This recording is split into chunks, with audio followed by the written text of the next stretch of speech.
Hi there again. So as you can see before me, there is some cheese. This one is, I'll just show you here, mozzarella.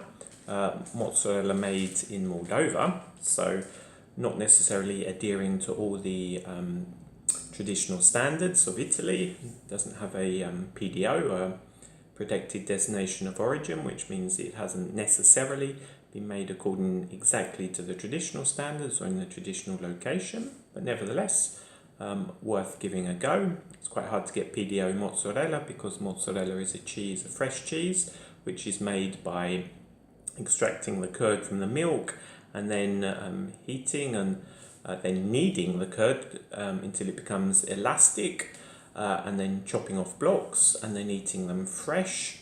So obviously it doesn't keep for long, so generally quite hard to get hold of the authentic PDO version, and generally with mozzarella we have to make do with local approximations, which is like this one.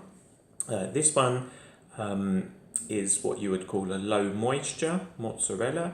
In other words, it's after having been produced, it's then treated, dried, pressed and dried to get out some of the moisture content. Less moisture content means it lasts longer.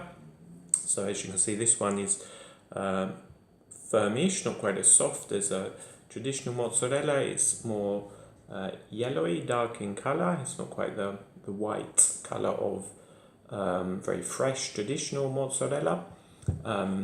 Just cut a bit off. There you can see this is quite a softish cheese. Hasn't really got a grainy texture like some of the other longer matured cheeses.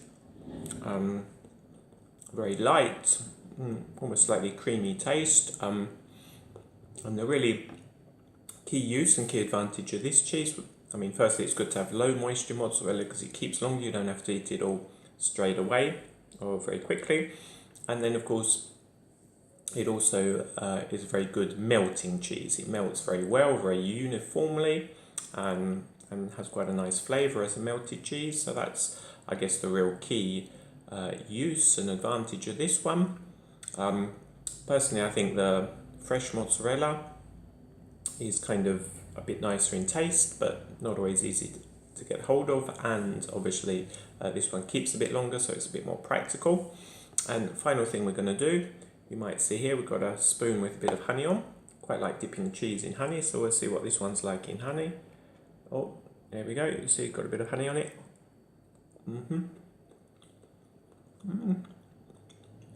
Yeah, not bad.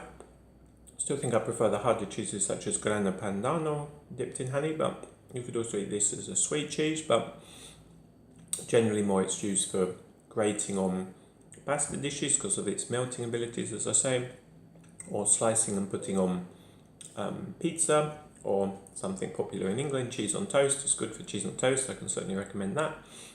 So thank you for listening, and if you get a chance, have a try of some mozzarella.